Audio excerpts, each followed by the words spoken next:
Chapter 1. Aiden. Intuition is interesting.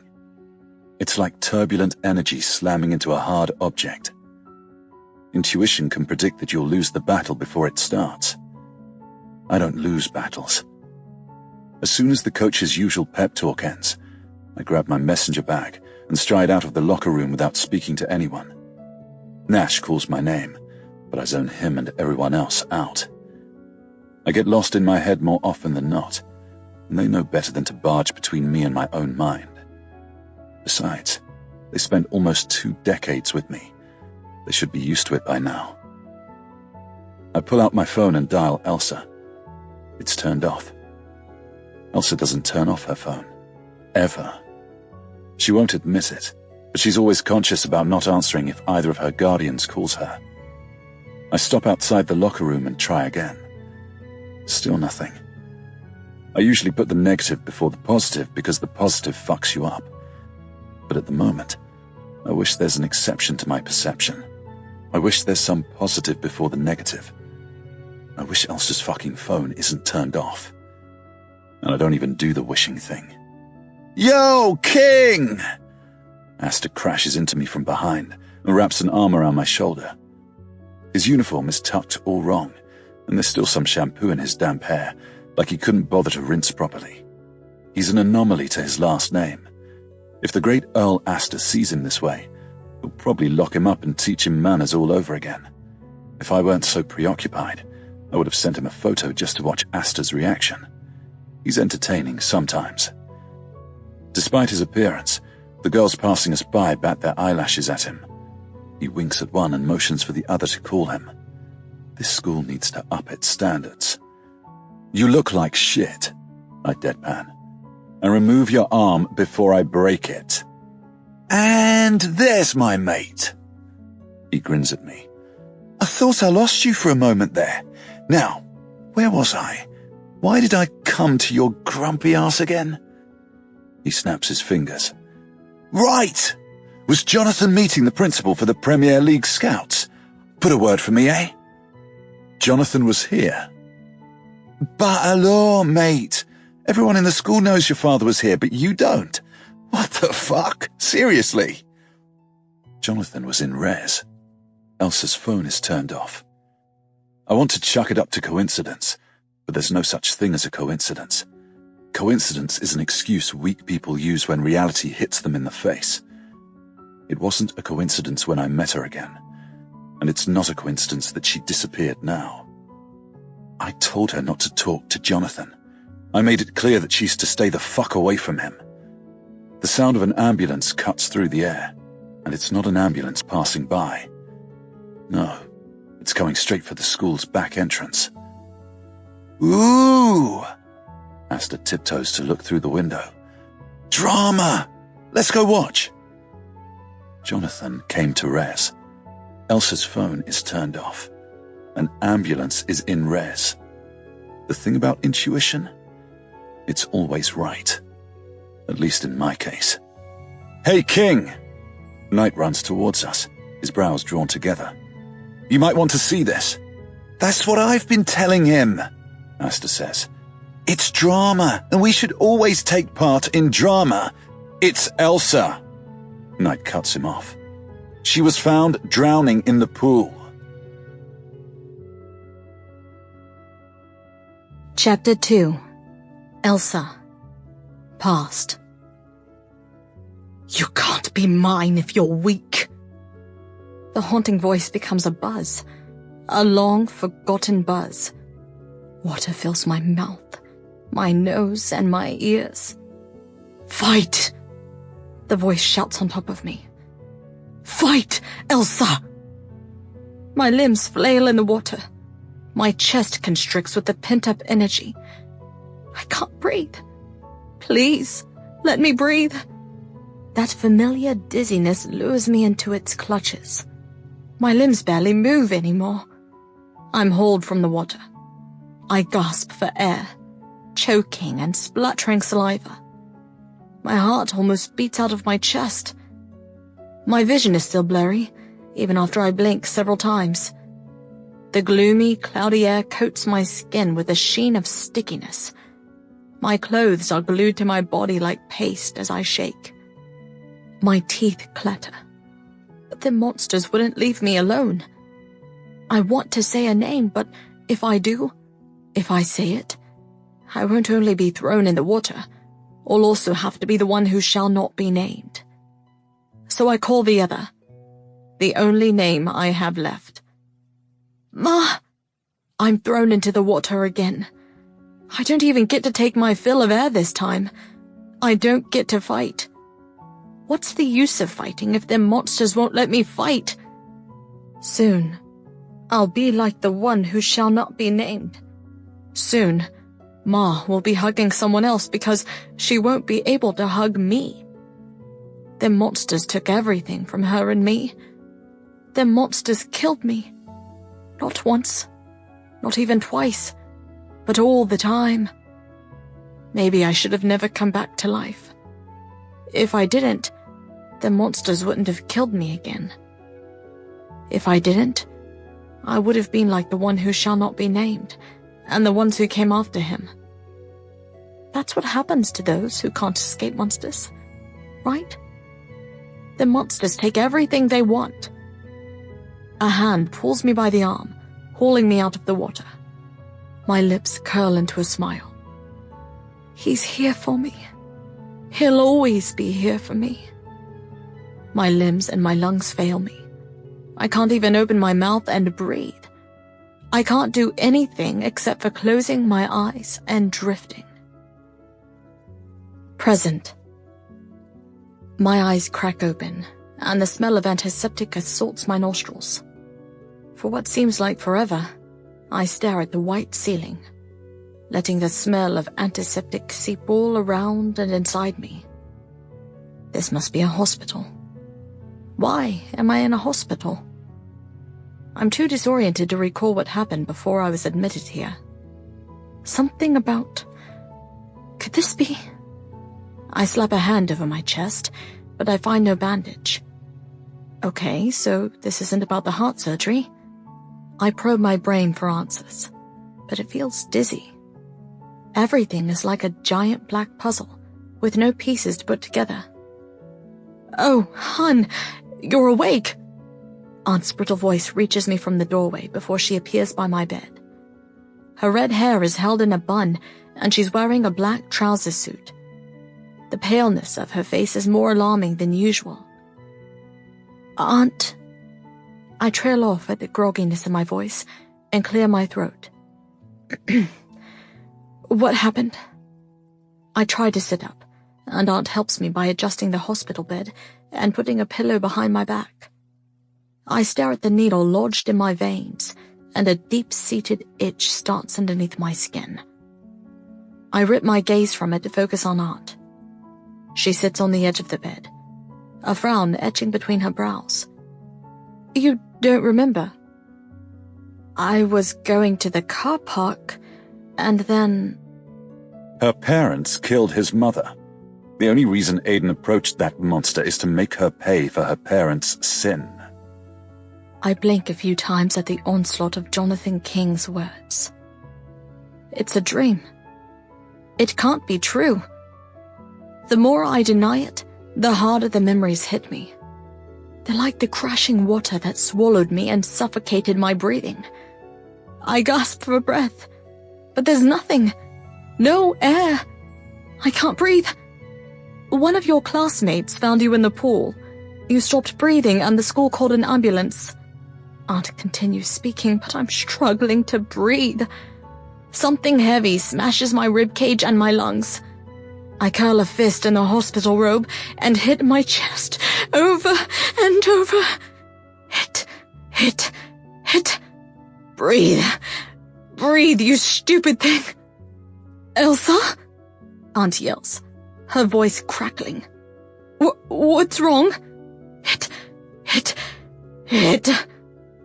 The stronger I hit, the harder I can't breathe. No air comes in or out. I'm going to suffocate. Just like in the water, I'm going to stop breathing. This is the end. Elsa! Aunt's voice turns shaky and brittle. She tries to grip my wrist, but she can't. Nothing stops me from hitting over and over again. Steel blood runs in your veins. You're my masterpiece, Elsa. My pride. My legacy. The room fills with noise. I barely register Uncle's voice. Aunt's cries. The doctors. The nurses. Someone is talking to me. A blinding light is shoved in front of my pupils. Hit. Get out. Strong hands restrain me, but I can't stop hitting. They strap my hands, and the material slashes into my wrists. They tell me something, but I don't hear it above the buzz in my ears. It's all over now. Everything is over. I scream above all the sounds in the room. Get out! Get out of me! A needle pricks my skin. Ow! My hands fall on either side of me and my movements slow down. My eyes roll to the back of my head. It's over. All of it. Happy now, monster. Chapter 3. Elsa. When I wake up next, Aunt and Uncle sit by either side of me. Aunt's eyes are puffy, as if she's been crying while she wipes my hand with a soft, damp cloth. It's soothing, lulling even. I'm tempted to close my eyes and go back to the void I just came from. It's quiet in there. So quiet that I see nothing, smell nothing, and feel nothing. Here, antiseptic and detergent surround me from every side. I hate this smell. It's a reminder of my surgery, and how utterly abnormal I am. I'm about to chase sleep when I notice something on Aunt's hands. The sleeves of her jacket ride up, revealing scratch marks on her wrist. My frantic gaze bounces to Uncle. He's leaning both elbows on his knees and watching me with furrowed brows and a stiff upper lip.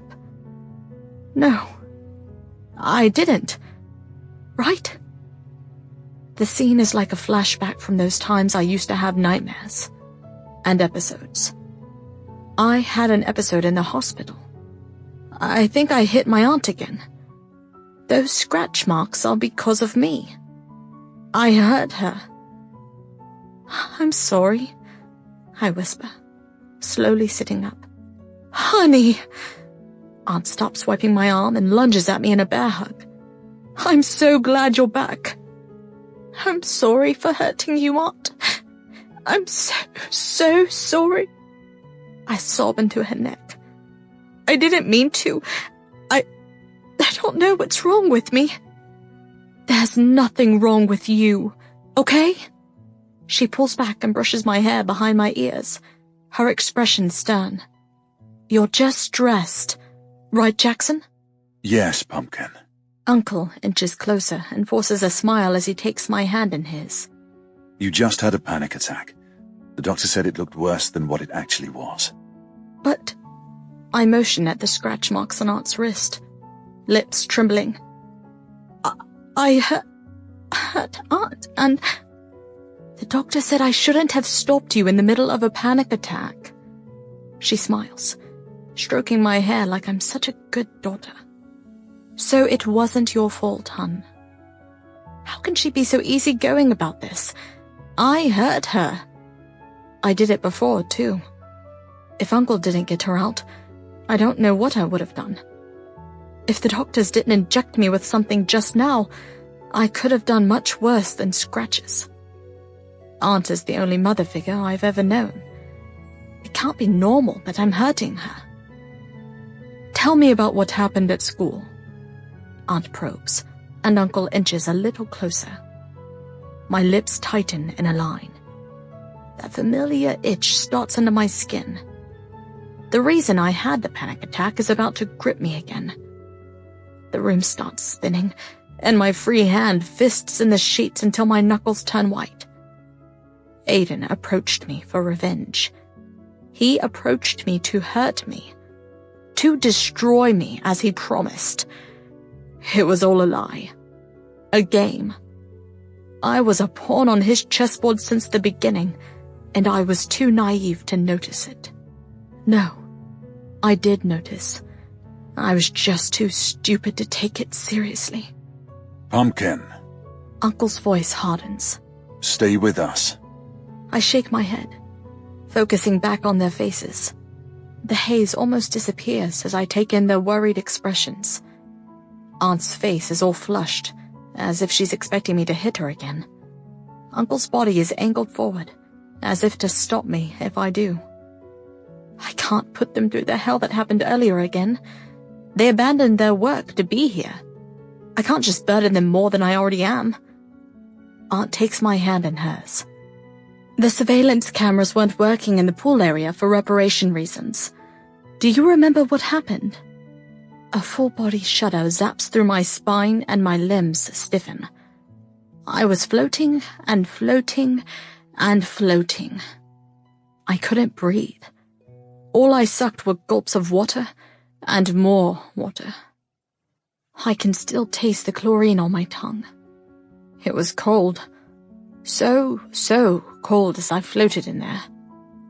For a moment I thought it was the end, because that's how the end feels like, right? It's endless, and lonely, and cold. Hell isn't only scorching fire.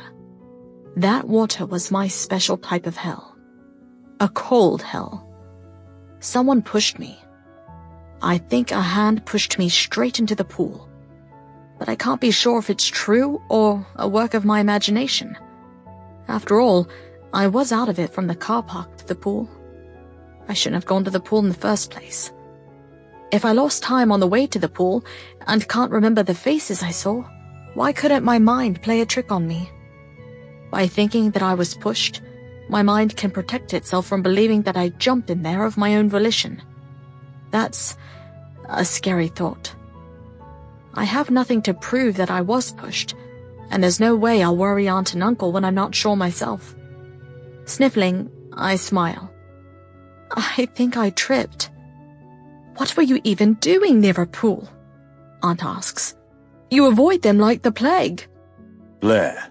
Uncle gives her a knowing look. What? She wouldn't go near a pool out of her own will. She narrows her eyes. Did Aiden make you do it?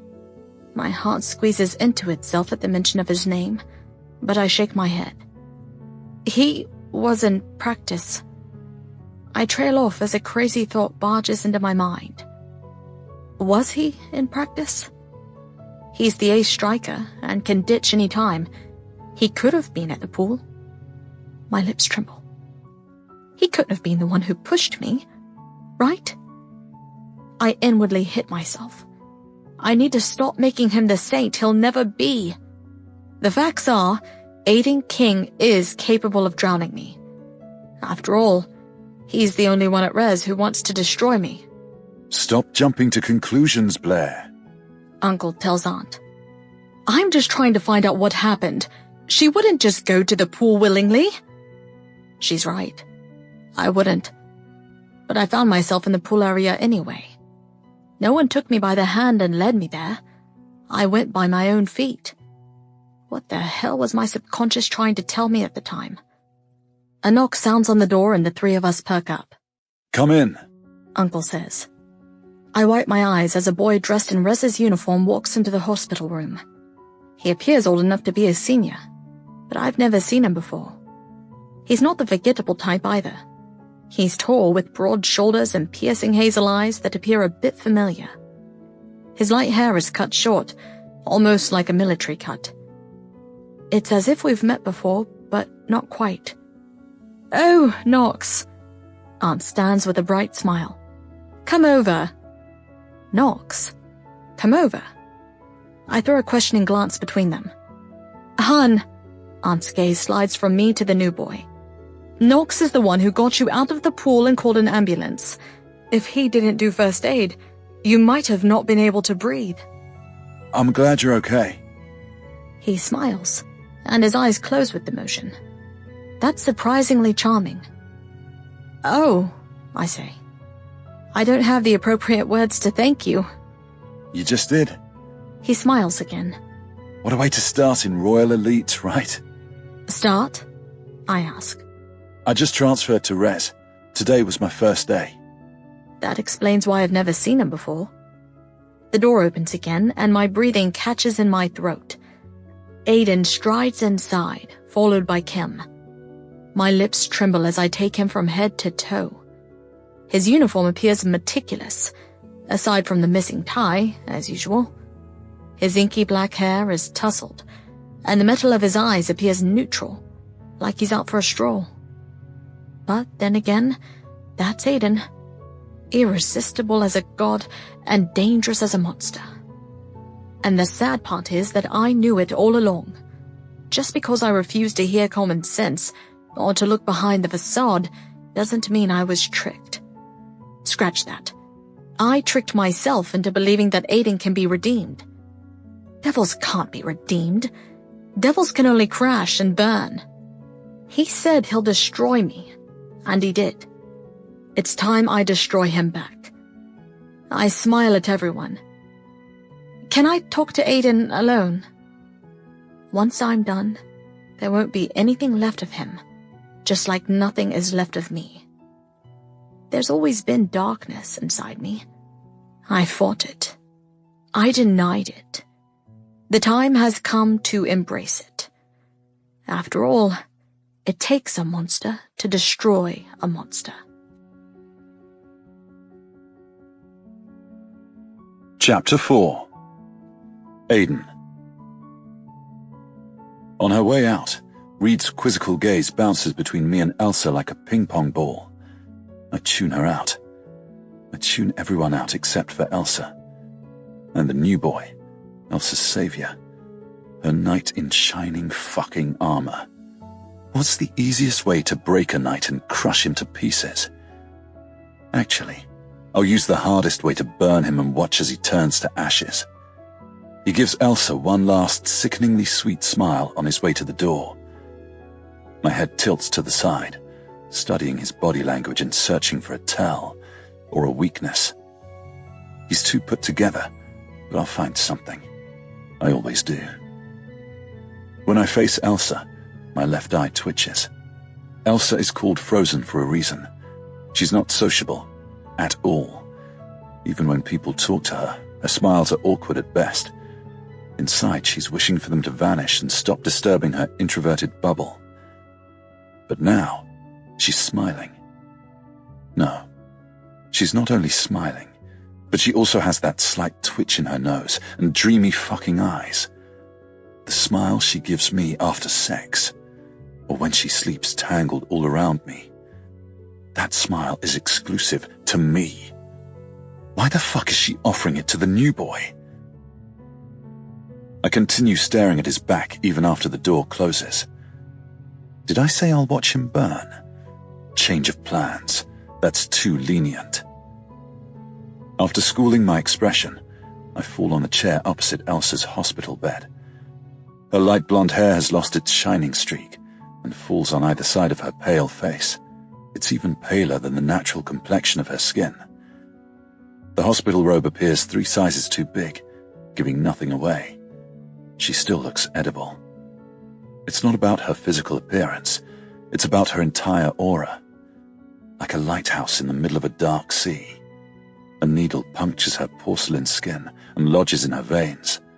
The reddening flesh is like a bloody red rose. I stare at it longer than needed. It's almost similar to the hickeys I left around her scar. Imperfection in little things. My gaze slides back to hers. She's watching my hands, which are hanging nonchalantly over my knees. I'm tempted to start shit about the new boy, but that's not for today. She almost drowned. She was floating in the pool and I wasn't there. The thought that I could have lost her after I finally had her brings a gloomy feeling.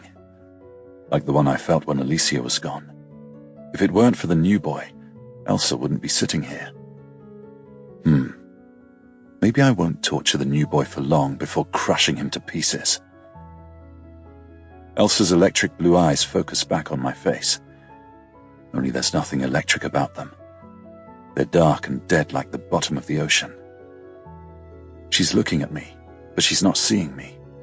It's like she's lost in a world of her own making, and no one is allowed inside. Fuck that. She doesn't get to hide from me. Not now. What happened? I ask. It was cold. She says with a detached tone, her face emotionless. Do you know how cold it gets when you're drowning? When you're suffocating? When you're gasping for air, but all you get is water? No. She scoffs without humor. Of course. You don't feel. Do you have a purpose behind this? She stares at me for a beat, silent. I stare back, keeping up with her silence game. This is one of the methods Jonathan taught me and Leave. Silence can be used to your benefit. People are usually burdened by long, awkward silence, and would be compelled to fill it or give you the answer you need. Elsa better not be using that tactic on me, because it takes more than the silent treatment to crack me. I try studying her for a tell, but she remains as blank as a board. Interesting. Since when did she become unreadable? When I learnt about the drowning, I called Jonathan. He said he never spoke with Elsa at res. Besides, the whole thing is supposed to be in my hands. Jonathan wouldn't interfere. However, the intuition I had since practice refuses to disappear. Has it been fun all this time? She finally asks. What? The whole deal about destroying me for what my parents did. My head tilts to the side. She's not supposed to know that. Jonathan doesn't lie. If he said he didn't talk to her, then he didn't. Besides, he likes taking his victims by surprise. It's not in his best interest if she learns that piece of information. How did you know that? I keep my voice light. I have my ways. I narrow my eyes at the tone she said it with. She's challenging me, and the beast inside me is clawing to rise up to it. Easy, boy. Not now. I asked you a question. She continues. What question? You know, I didn't want to believe it, but it makes complete sense now. After all, you said you'll destroy me upon first meeting. Did you know my background since then? Silence. You won't answer that? How about this one? She pauses.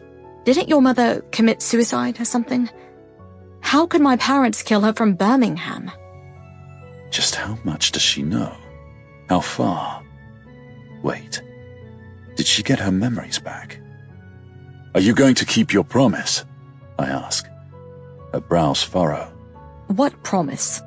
So she doesn't remember. Makes sense. After all, Alicia shouldn't belong in her memories. I want to break up.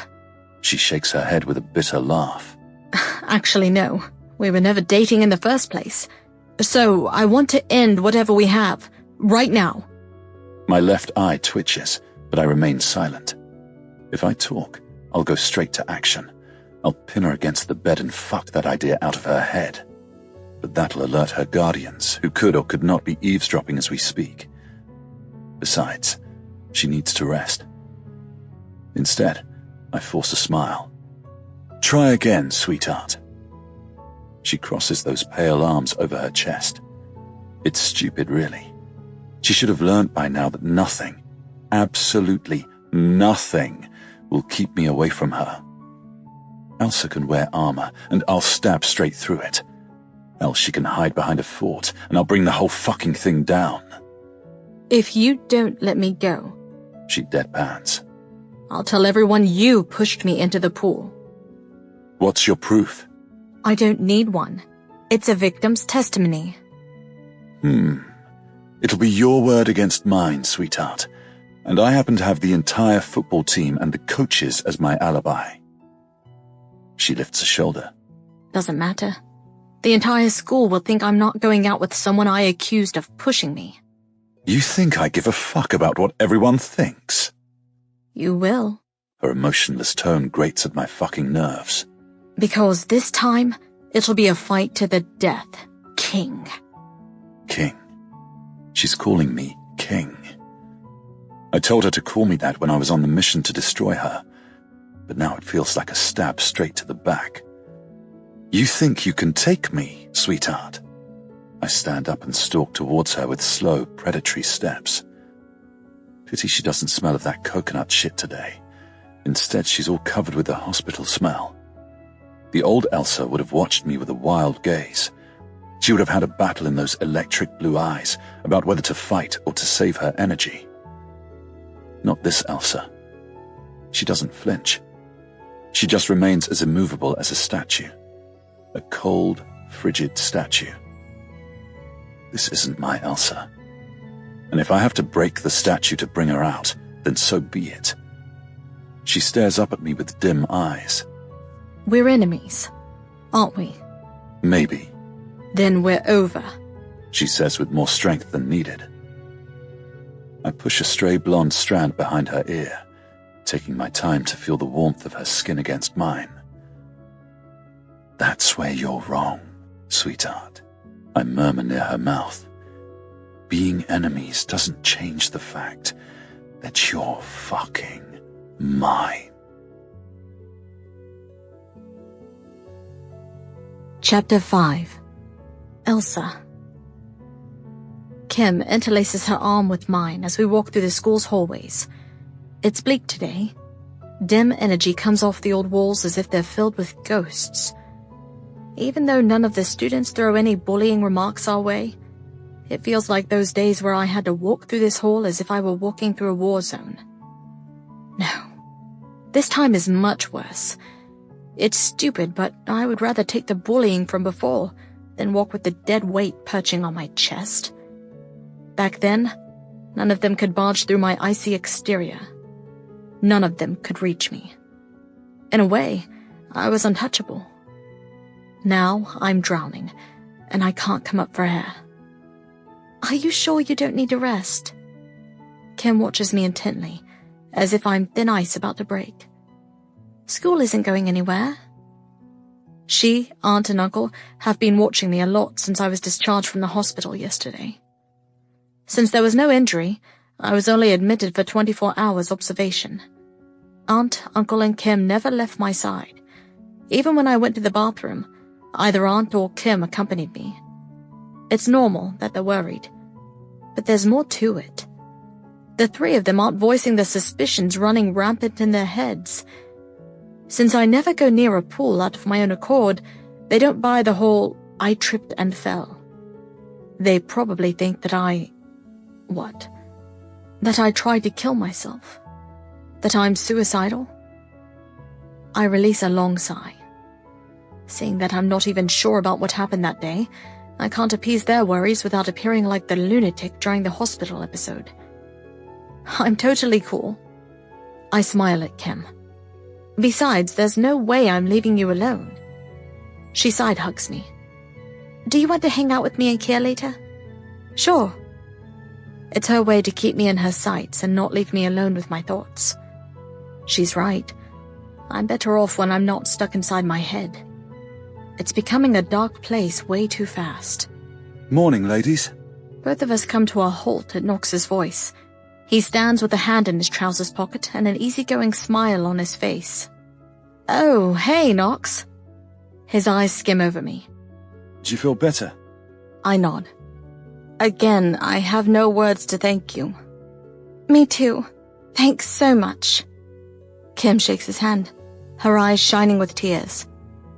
If something happened to her, I don't know what I would have done. Kim. God, what a mess. Aunt and Uncle must feel the same as her, if not worse. But they've done their best not to show it.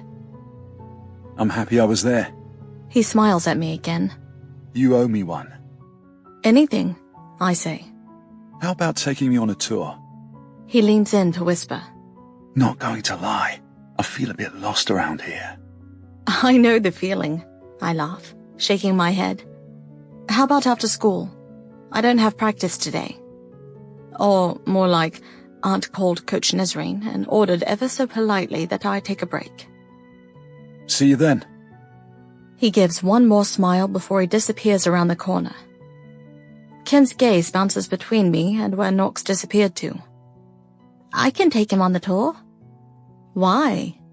I nudge her with a mischievous grin. Do you like him? He's hot and all, but not my type of hot. Then why do you want to take him on the tour?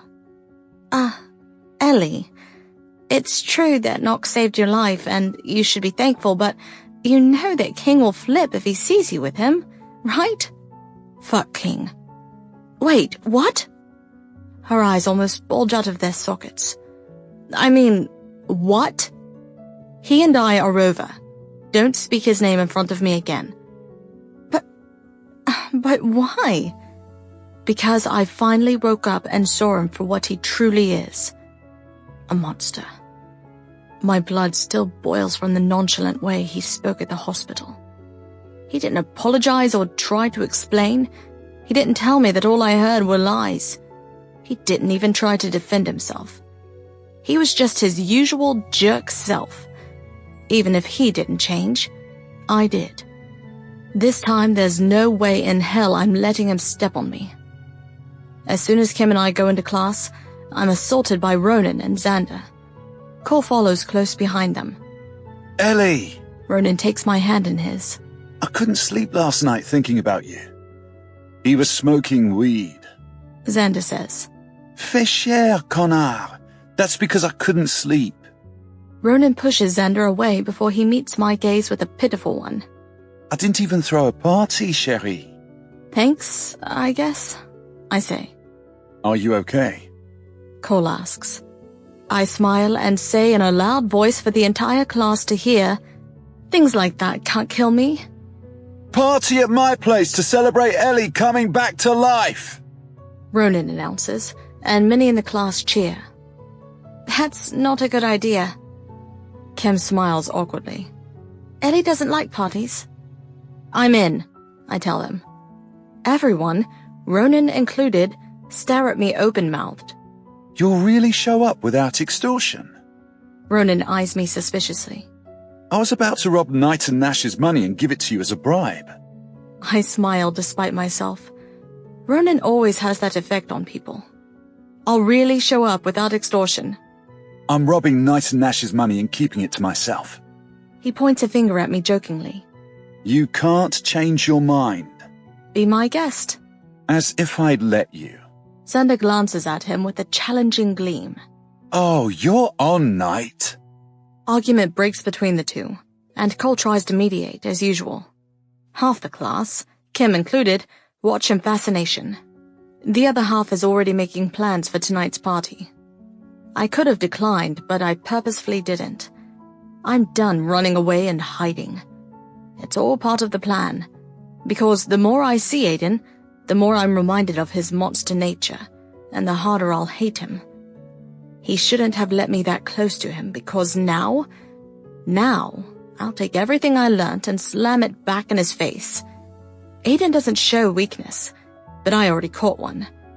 I had to have my heart broken to have this bit of information, but I'll make great use of it. My gaze strays around the classroom.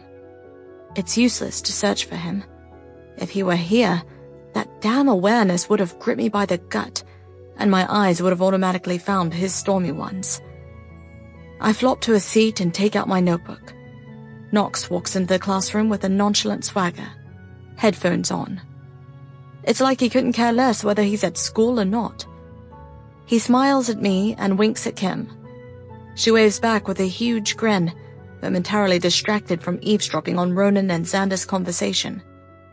Knox lets the headphones fall around his neck and speaks in a voice that calls for the entire class's attention. Hey, everyone. I'm Knox Van Doren and I'm new here. Looking forward to seeing what Royal Elite is all about. Everyone gapes at him. He has an easy confidence for a transfer student, and I guess that makes my classmates mesmerized by him. Everyone except for the three horsemen. Cole doesn't break eye contact from his history book. Ronan continues arguing, but it's one-sided.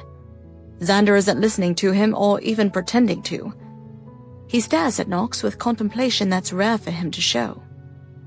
I'll show you around, a girl shouts from the back of the class at Knox. Sorry, love. I already have my guide.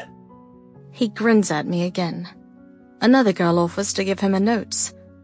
In no time, he's lost between a few girls. I knew he'd be the popular type. Kim sighs while taking her seat. You think he'll remember that we're the first who talked to him? He doesn't look like the conceited type. I'm sure he's not. After all, words die in my throat. I can't continue talking even if I want to. My skin prickles with that usual awareness, and I can feel him approaching, even before he appears at the class's threshold. This level of awareness isn't funny anymore. It's downright irritating. Aiden strides through the door. As usual, his uniform misses the tie, but he still appears like a magazine model with the tall frame and the tousled hair. I wish I poured acid on his features when I had the chance. His expression is casual, bored even, as if nothing happened, as if my world wasn't flipped upside down 2 days ago. Aiden doesn't even pretend to focus on anyone else and makes a beeline in my direction. I ignore him and pull out my notebook. He stops by my desk, looming in front of me like suffocating smoke. My place or your place later? Ronan's place. I continue retrieving my history book. He's throwing a party for me. He narrows his eyes on Ronan, who pretends to whistle before grabbing Xander by the shoulder. Aiden's gaze slides back to me with a predatory streak. Careful there, sweetheart. You're starting to push me. I don't have to remind you that I'm not so nice when I push back, do I? I lean my elbows on the desk and meet his metal gaze with my hard one. I don't have to remind you that we're over, do I? His left eye twitches, but he remains as immovable as a rock. Is that so? Yes, King. It's time you accept it. Or what? We have to wait and see. I smile. But I promise that you won't like it. He reaches a hand for me, and it takes everything in me not to flinch back. Aiden is Aiden, no matter how courageous I am or what I think I know about him. His calm mode is scary. No, it's terrifying. I just have to learn how to ignore that fear. He grips a stray blonde strand between his fingers and takes his sweet time to tuck it behind my ear. It's never good when he offers this deceptive type of softness. Bending over, he whispers in dark words to my ear. By all means, show me what you got, sweetheart. Chapter 6. Elsa. After school, I find Knox in front of the 7th tower. Headphones cover his ears, and he types away at his phone. His expression is easy, but he appears lost somewhere out of the physical world. Heavy metal music thrums louder from his headphones as I approach him. Upon seeing me, he drops the headphones around his neck and smiles. With a click, the music comes to a halt. I see you're into metal, I tell him. What can I say? Heavy things speak to me. Interesting. We walk down the uncovered hall separating the 7th and the 8th tower. Not sure if you know this, but Res has 10 towers. From 1 to 3 are for the first year. From 4 to 6 are for the second year. Senior year students get the 4 remaining towers. Why? What do you mean? Why do senior year students get 4 towers? I lift a shoulder. To reflect well on the school, since they'll be the ones admitted to colleges. You sure it's not because of their rich parents? Laughing, I shake my head. That's exactly the reason. You're going to fit in here just fine if you learn the hierarchy of things. Is that important? He fingers his headphones. I stop at the threshold of the 8th tower. What is? Hierarchy. You can switch it up if you don't like it. I resume walking and he joins me. It's been this way for centuries. It can't be just switched up. You never know until you try. He searches our surroundings. Where is your friend with the green hair? Ah, Kim. She has to pick up her brother so we can go to a party. Did you just say a party? I look Knox up and down, and a crazy idea comes to mind. An idea that might end the ill fate between me and Aiden once and for all. I promised him that he'll regret it, and I meant it. The more he tries to smother me, the harder I will fight. The more he suffocates me, the stronger I'll search for air. This time, he'll be the one hurt, not me. Do you want to come? I ask Knox. To a party? He grins. Hell yeah. Kim and I will pick you up. Can I do that? He runs his hand through his hair. I don't like it when someone drives me. Sounds good. I laugh. What? We're the complete opposite. I don't like driving. I didn't even apply for a license. Why not? It makes me nervous, I guess. Well, if you need a ride, I'm here. Aw, thanks. It's me who should thank you, Elsa. His eyes soften at the corners. It sucks to be the transfer student, but you're making it easier. I'm happy to. You kind of saved my life, remember? You certainly aren't going to let me forget that. Hell no. I'm indebted to you for life. He bends over, grinning. I'll hold you to that. We resume walking, and I show him the best places to find calm and peace, which aren't much. I glance up at him. Can I ask you something? Sure. When you found me in the pool, did you notice anything strange? Or anyone? He hums. Not really. I was lost and found myself in the pool area, and then I noticed a body floating upside down. Imagine my shock. Sorry. Don't be. It wasn't your fault. He pauses. Did you really trip and fall? Yes. No. I don't know. According to my nightmares and my episodes, the hand that pushed me could be a figment of my imagination.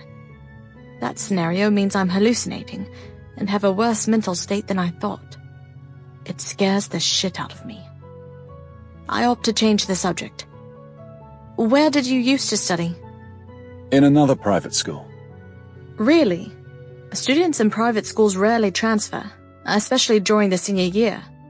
We had to move because of my father's work. That makes sense. As we step outdoors, I lock gazes with Xander. He narrows his eyes on Knox like he's trying to see past his skull. Before he can make a move towards us, I tell Knox, let's go. He lets me lead him to the garden. I have no doubt that Xander will tell Aiden all about this. Doesn't matter. Aiden will see the present himself tonight. You look hot. Like I totally do, you girl. Kim stares me up and down as we stand in front of the mirror in my bedroom. Why haven't you been dressing up before again? I add another clip to my hair, letting the ponytail fall to my back and straighten. I wore a sleeveless little black dress that hugs my breasts and waist and falls to a little above my knees. I also put on mascara, lip gloss, and Aunt Nina Ricci's perfume. Are you sure it's a good idea, though? Kim meets my gaze in the mirror. You never dress like this, even when you were with King. My lower lip trembles and I thin my mouth in a line. With Aiden, I always felt the need to be myself. I loved being myself, and how much Aiden liked it. Or that's what he made me believe. It could be a game like everything he played thus far. King doesn't matter, I say. Then who does? No one. She takes my hands in hers, making me face her. Kim opted for skinny black jeans and a white top that drops off her shoulders. Her hair falls on either side of her face, the green highlight shining under the light. Ellie, talk to me. What's going on? I'm changing, Kim. Just like you changed in the summer. What's your excuse? My excuse? I had an excuse to change. I was done being an outcast and decided to do something about it. What's yours? I was hurt. I laugh with a bitterness that slices straight through my chest. My heart was stomped upon, Kim. All this time, I've been a bloody joke. A plot, a game. I feel like if I don't blow off steam, I'll explode. Her bright green eyes soften. Is it because of King? You know, people react differently when someone breaks their heart. Some would lick their wounds and run. Others would keep their distance and hide. What camp are you? Neither. I choose to fight for my freedom. I owe myself that much, don't you think? You do. I understand that more than anyone. She hugs me from the side. But be careful. King doesn't lose. He will now. I wrap my arm around her. I promise. Because I don't have any more chances to lose. As agreed, Knox picks me and Kim up. During the ride, he jokes with us about the number of times he got lost in res in one day. Kim, who's not big on making conversation with strangers, engages him and laughs at his easy humor. So, she took the wrong sign? Kim asks him. Imagine this. Knox doesn't take his eyes off the road. I'm lost between those towers shit, and there's no human in sight. Even the cats look at me funny as if they want to exercise me. Then I spot a blondie and I run up to her, but she thinks I'm asking her out.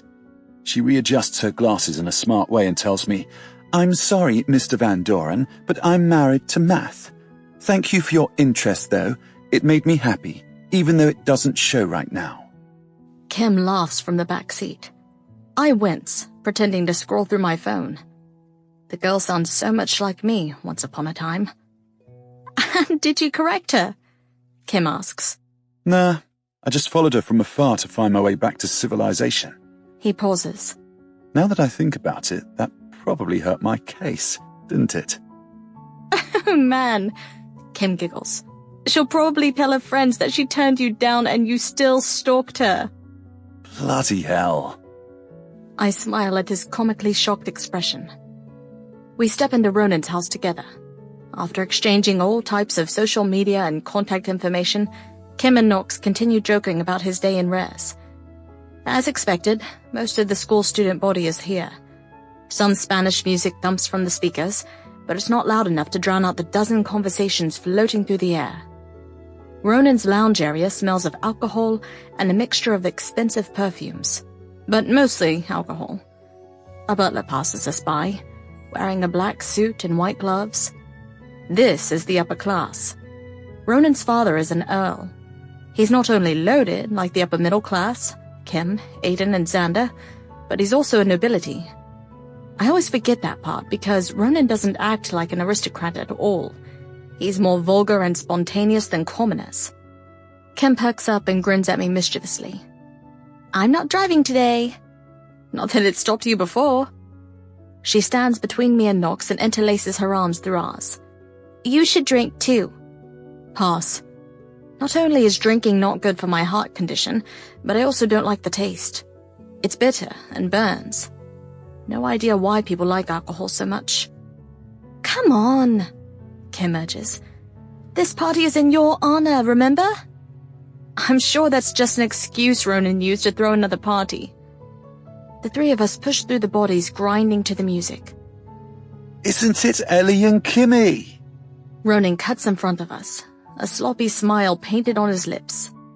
You can't be late to your own party, Ellie. A strong whiff of alcohol and expensive women's perfume comes off his elite's jacket. Is that lipstick on his t-shirt? And who are you? Ronan's smile drops like a bad habit as he watches Knox quizzically, almost in the same way Xander did earlier. Like he's a threat. I'm Knox, he offers with his signature easy smile. Either he doesn't feel the threat or he doesn't care. I'd be impressed if it's the latter. Thanks for having me, Knox says. I didn't. Ronan deadpans. I don't remember inviting you. Hey, I elbow Ronan. I invited him. Isn't this my party? I have the right to invite whoever I like. Ronan's gaze slides from Knox to me, as if he's calculating something. Then he murmurs to me, You're playing with fire, Ellie. You might burn. I'm already burning. Aiden has set fire to my life since the first day I walked into res. Now I have to do what I should have done back then. Stop the fire from spreading. Stop the mortal disease from eating me from the inside. Come on, Knox. I pull at his sleeves. Let's find something to eat. Kim gives me a discreet nod and takes Ronan in the opposite direction. As soon as they disappear, I let Knox go and motion at the reception table. You'll find anything you want here. He goes straight to the scones and scoops 2 of them before taking a bite. My gaze strays in the hall, even when I don't feel him there. I'm not naive to think that Aiden will let all this slide. I straighten. So what if he doesn't? Why the hell am I acting like I'm doing something wrong? I properly ended whatever we have. It's not my fault that he thinks otherwise. Did I land in a weird situation? My attention snaps back to Knox. What? I seem to have made an enemy out of your friends. Still chewing on the scone, he motions behind him without looking. I follow the direction and find Cole and Xander glaring at Knox's back. Or more like, Xander is glaring. Cole just stands there, nonchalantly leaning against the doorframe, ankles crossed.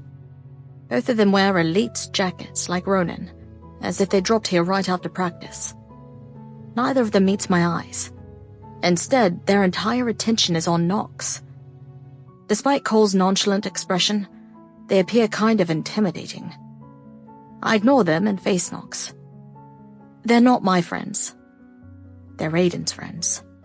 When it comes to choosing sides, the knight and rook always protect their king. The thought of having the 3 of them turn on me makes my chest hurt more than I like to admit. I don't mind making enemies. Knox takes another bite and chews leisurely. Let me know if you have any trouble with them. No, Knox. You don't want to make enemies with the 4 horsemen in res. They're kings here. I'm sounding just like Kim on my first day in res. If I ran away at that time, would I still end up like this? I inwardly shake my head. It's worthless to think about what-ifs when all is said and done. Besides, Aiden would have found me sooner or later, no matter how much I hid or ran. It's cool, Knox says. What do you mean? I didn't come to this school in search of glory. Could have fooled me with this morning's introduction. Well, it doesn't hurt to be accepted. He grins. But seriously, it's fine if I don't. Res is only a stop on my way to Cambridge. My jaw nearly drops to the floor.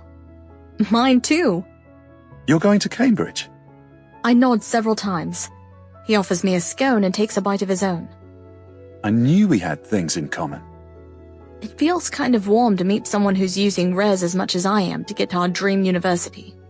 There you are. My smile drops and a tremor shoots down my spine and straight to my chest. No matter how much I try to erase his voice from my memory, it's still engraved deep within like a curse. I can recognize that slight huskiness at the end and the deep tenor even with the music. Aiden wraps an arm around my waist from behind and pulls me to his side. He might as well have wrapped a noose around my throat. My lower lip trembles with frustration as I stare up at him. Just like in the classroom, he appears calm, nonchalant even. He's wearing dark jeans and a gray t-shirt that brings out the color of his eyes. Like the other horsemen, he's also wearing Elite's royal blue jacket with the lion's shield crown logo on the pocket. It's almost like he's making a statement. No, not almost like. He's certainly making a statement. Aiden's moves are always calculated to a T. That doesn't mean he gets to touch me so casually, as if nothing happened. I bite my lower lip to stop the profanities from spilling. Instead, I elbow his side. He doesn't even budge. It's as if he doesn't feel, or if he does, then he doesn't care. Van Doren, right? Aiden smiles and offers his hand. Aiden King. It's nice to meet you. What the... Is Aiden shaking hands with Knox right now? I think I heard him say that it's nice to meet Knox. No. He couldn't have figured out my plan. I meant to throw him off by coming with Knox. Instead, I'm the one thrown completely out of my element. Knox shakes Aiden's hand with a smile. Same. It's kind of hard not to hear about you around here. Aiden's smile doesn't falter. If anything, it widens. Then you must have heard that Elsa is mine. My eyes widen. I'm not... I don't react well to anyone who threatens what's mine. Aiden cuts me off. If you understand that, welcome to Res. I told you that I'm not... Words die in my throat when Aiden's lips slam to mine.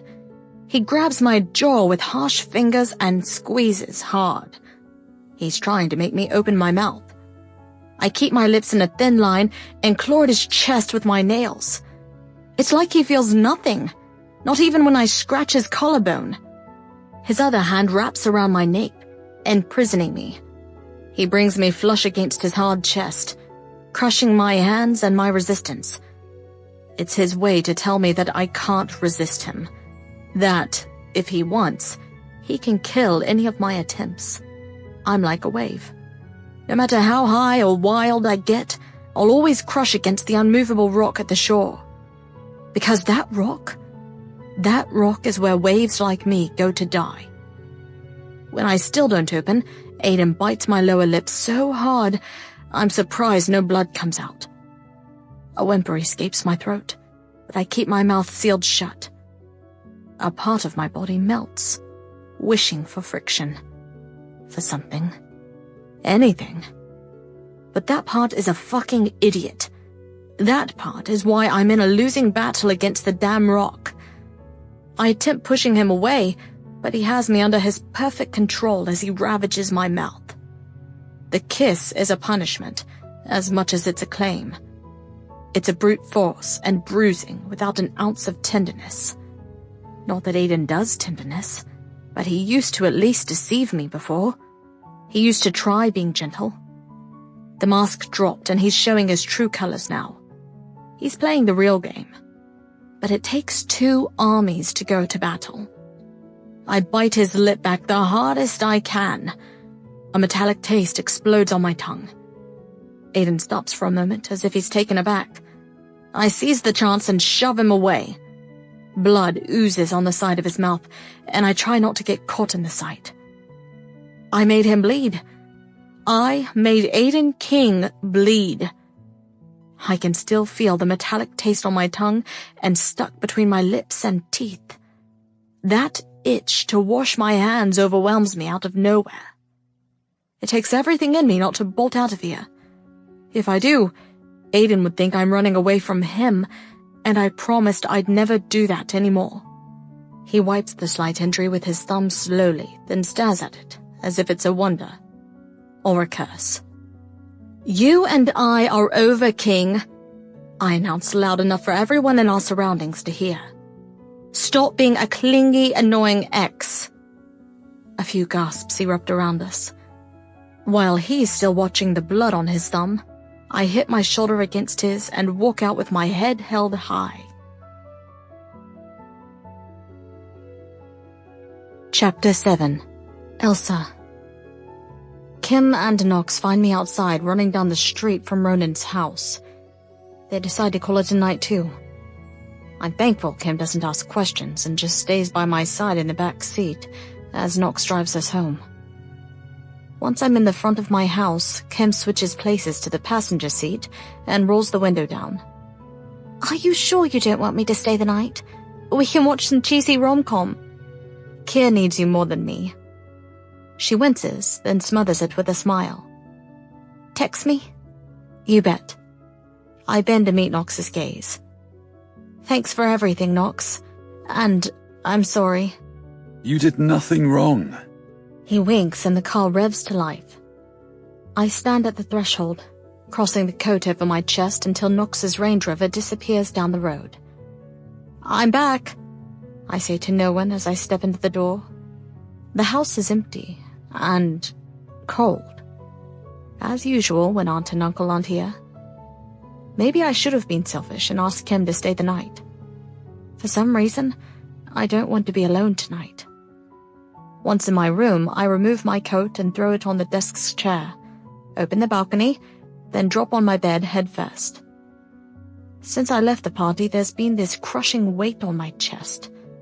It's suffocating my air and making me feel claustrophobic in my own skin. I won tonight. Not only did I stop Aiden, but I also humiliated him in front of the entire school like no one did before. He's the king, after all. No one would dare to look him in the eye for more than 5 seconds, let alone disrespect him while the entire student body is in earshot. But I did. I won. then how come I feel no sense of victory? If anything, it's a bit emptier inside. Rolling on my back, I stare through the balcony at the rain. It's barely a drizzle, but I feel it in my bones. The scent of the earth after rain fills my nostrils, and a sigh rips from me. I pull my phone and type in Google search bar, Alicia King's death. Several articles come by. All of them state that Alicia died in a car accident.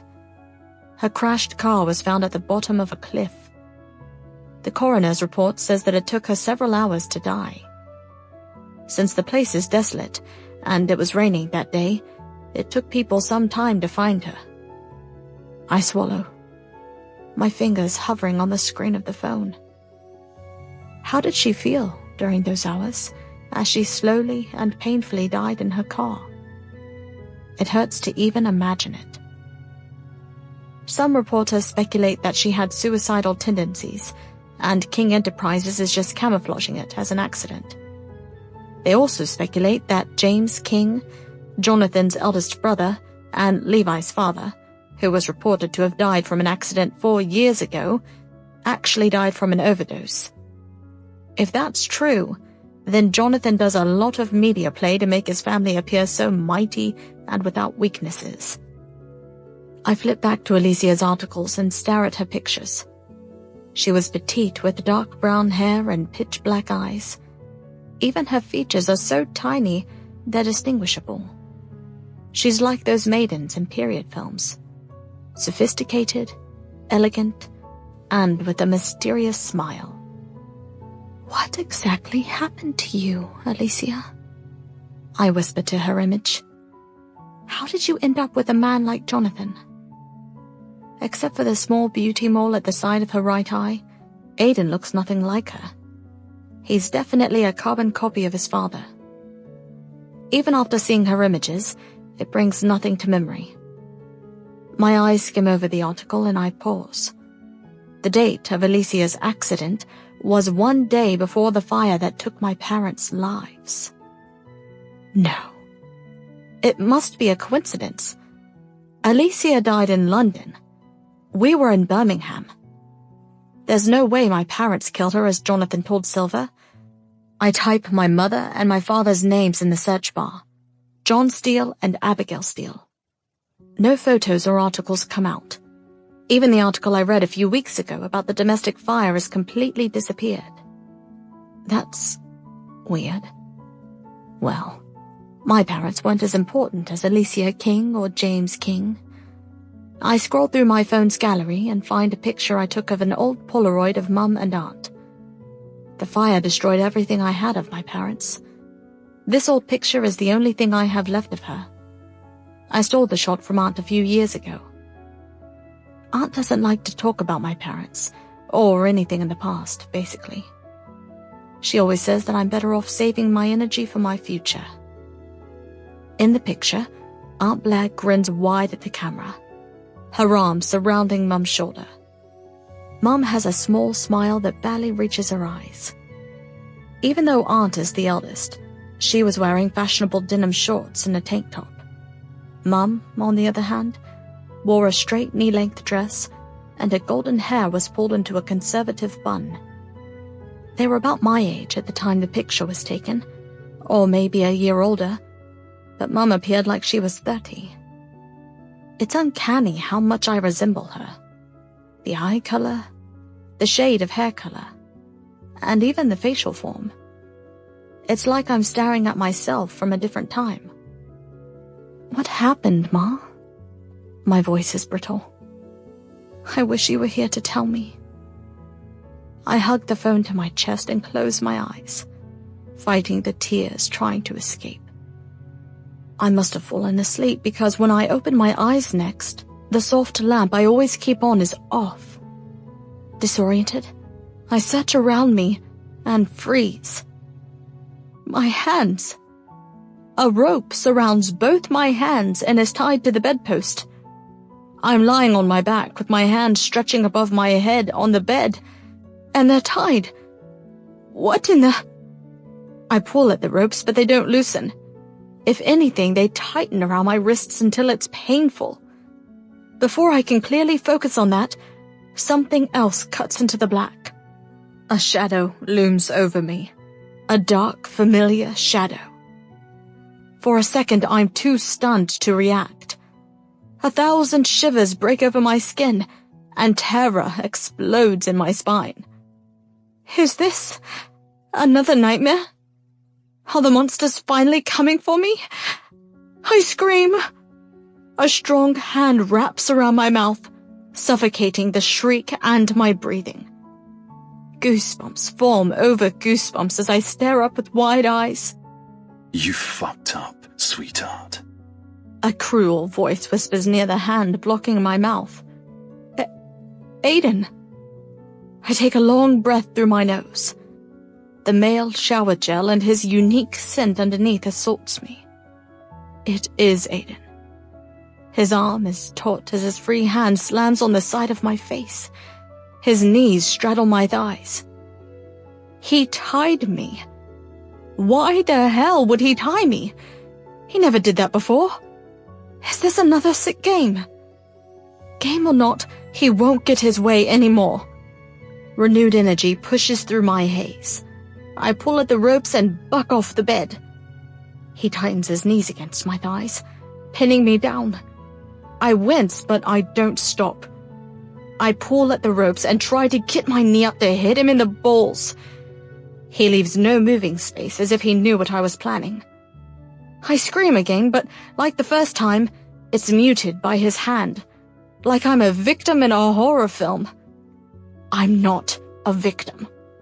I won't let Aiden reduce me to a victim. Adrenaline shoots through my veins, tightening my muscles. Pulling at the ropes only tightens them around my wrists. I release a muffled groan as I attempt bucking off the bed again. Stop, he grunts. or I will make you. Fuck you, I yell, but it comes out like a mad woman's muffled screaming. Still blocking my mouth, he wraps his other hand around my neck. His thumb latches on my pulse point as all his fingers squeeze. My lungs burn, and I stop moving. Oh, God. I can't breathe. I can't fucking breathe. You know, His hot breaths tickle my cheek as he speaks in a dark, chilling tone. if it were anyone else, I would have finished you. Is that what you want, Elsa? I try to squirm free with the remaining energy I have left. He tisks and squeezes harder, stopping all my movements. What did I say about acting smarter? Are you choosing to be a pawn? Unintelligible sounds escape my throat as my energy fades away. I can still destroy you. He licks the side of my cheek, leaving goosebumps in his wake. So don't fucking tempt me. The shadows cast an eerie cloak on his face. He's like an unmovable stone. Nothing will stop him. No one. The fear I ignored all this time crashes into me. I'm like that wave hitting the rock and dying a slow, excruciating death. How could I ignore this side of Aiden? He'll break me. If he chooses to, he'll crush me and watch as I disintegrate into pieces. I thought of him as a cliff before, and cliffs are unmovable. Cliffs are where people go to die. Tears fill my eyes as I stare at his shadowed face with no breath coming in and out of my lungs. I'm so lightheaded that I think I'll faint, but I swallow my tears. I promised myself that he won't see me cry again. Not now, not ever. Aiden removes his hand from around my neck, easing the pressure, but he doesn't release my mouth. I suck in greedy breaths through my nose, and it comes in like wheezes, as if I'm breathing from another place. You doled up tonight. His words are razor sharp, meant to cut. I knew his caveman side wouldn't like that, and I did it on purpose. Because the best way to win against Aiden is to play his games. I thought I was above them before. That only kept me as a pawn that he can use and kill off whichever way he chooses to. Steel blood runs in my veins. I wasn't born to be trampled on. My brows furrow. Where did that thought come from? While I'm lost in my mind, Aiden traces a finger over my breasts and down my belly. He's not teasing. No. His touch is downright sinister. What were you trying to prove, sweetheart? Obviously, he's not expecting an answer, since he keeps his hand firmly locked over my mouth. It's almost as if he doesn't want to hear my voice. My nails dig into my palms the lower his hand travels. My lungs burn, and I realize it's because I've been holding my breath. Without a warning, Aiden yanks my dress up my waist and thrusts a harsh hand between my legs. I close my thighs together, but he slaps them apart, making me whimper. Did you dress up for him? I meet his stare in the dark with my own. He's a shadow, and it'd be a lie if I said he doesn't scare me. But there's no way in hell I'm letting him walk all over me. Strength would never work with him, but I have another weapon. I slowly nod, several times. He didn't ask that question to get an answer, but I'm giving it to him anyway. Yes, I dressed up for him. I never dolled up for Aiden, but I dolled up for Knox. It's a fuck you to Aiden. He can force me. He can show me his worst, but he can't control my feelings. Or at least the feelings I show. Because deep down, that damned part that got me into this whole freaking mess still yearns for his touch. For his wild possessiveness. For his uncontrollable madness. His fingers tighten around my sex. I wince, trying my hardest not to fall for this sensation. Not to fall for his dark, deep hole. Because the thing about Aiden, he draws you in, and before you know it, there's no way out. Before you know it, you feel like a joke. Like the pawn that's out of the game. He yanks down my boy shorts, and I cry out against his hand, kicking my feet in a helpless attempt to push him away. He thrusts a finger inside me, and I close my eyes against the intrusive sensation. You're not soaking today. He thrusts another finger as if punishing me. Why aren't you as wet as usual, sweetheart? Do you feel wronged? I glare up at him with all the maliciousness I have inside. I told you. He whispers in a chilling tone. You wronged me first. He works his thumb on my clit, and a needy sound claws its way out. Maybe I need to remind you who you belong to, huh? You look like you need a reminder. He scissors his fingers inside me and flicks my clit over and over and over. My eyes roll to the back of my head. My back arches against the bed, causing the ropes to dig deeper into my wrists. I want to run, hide, and never return. But my body doesn't recognize the need for survival. It doesn't even try to see the danger Aiden represents. It's still enchanted to his touch, to the way he knows all the buttons to push in my body, to the way he works me up like I'm a marionette, because that's all that I've ever been to him. While I was falling and being an idiot, he was playing me like a marionette, a pawn on his board, a little insignificant pawn. He thrusts his fingers inside me harder and faster.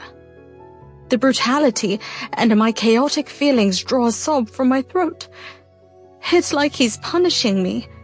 He's making me fall to his will by using my body. And I do fall. It doesn't even take long for the wave to hit me. My lower abdomen contracts. My back pushes off the bed, only to be pulled down by the ropes. My nails dig into my palms so hard that I'm sure I'll draw blood. I come with a sob, my chest heaving like I'm about to have a heart attack. I don't even notice when he removes his hand from my mouth. That's it. He murmurs near the corner of my lips. Break for me, sweetheart. I do. I just do.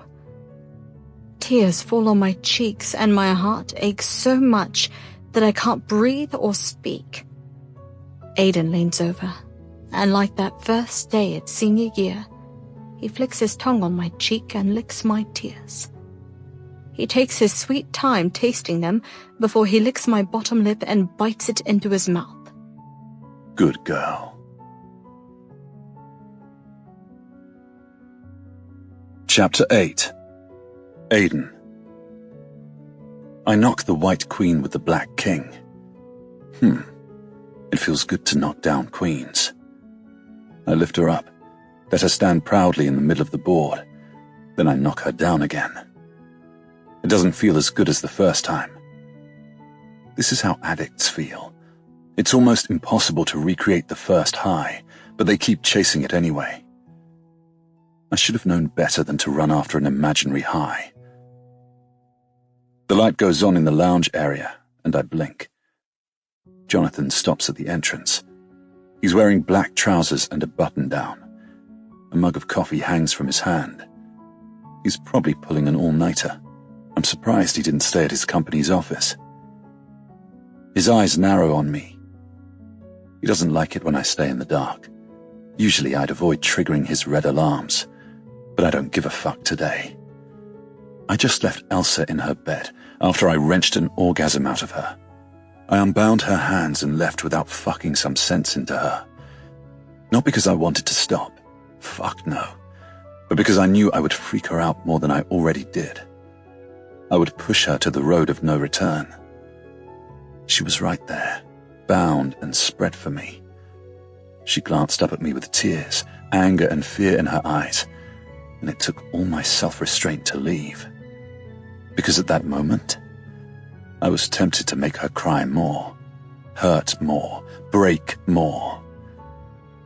I tell myself that I don't really want to hurt her, that deep down Elsa is special. But the harder she engraves herself under my skin, the more persistent I become about ruining her. Since I left her room, I've been blowing off steam, Jonathan's words, not mine, by working out and playing chess. I had to stop myself from climbing back into her room and showing her the true blackness inside me. She thinks she knows. She thinks she has an idea of who I am. Truth is, she's so fucking clueless I'd pity her if I knew how to pity people. Elsa Steele won't truly see me until the truth hits her in the face. Do you want to play? Jonathan motions at the board. It's 4 a.m. Jonathan tries to blame his lack of sleep on being a workaholic. Lifting a shoulder, I rearrange the board so the black glass pieces are in front of me. Jonathan always plays in white, because he's a control freak who likes to make the first move. He pushes his first pawn forward. Why aren't you asleep? I've been thinking about Alicia, I say with fake care. Cut it, Aiden. He pinches the bridge of his nose. Cut what? You haven't been thinking about Alicia. I was trying to remember what Alicia looked like. She's becoming a blur. That's because she's been dead for a decade. He pushes another pawn forward. He lives by the belief that a king can't rule without sacrificing a few pawns, or all of them. I watch him closely. He's speaking about his dead wife, but he shows no emotions whatsoever. Not that he does most days. I don't remember the last time I saw Jonathan smile. The Showtime laughs for business don't count. He doesn't show emotions either, not even when he talks about Alicia. It's like she's an inconvenience, a nothingness. But would he have started all of this if he really didn't care? I tilt my head to the side. It's still impossible to figure out his exact angle. The challenge of going against Jonathan used to excite me. Now it's a nuisance. Now it's dangerous. Where were you tonight? he asks with a low tenor. I push my knight forward. Out. With Elsa? My left eye twitches at the sound of her name out of his mouth, but I quickly school my expression. Not exactly. I don't care what you do with her, as long as you keep your eyes on the end game.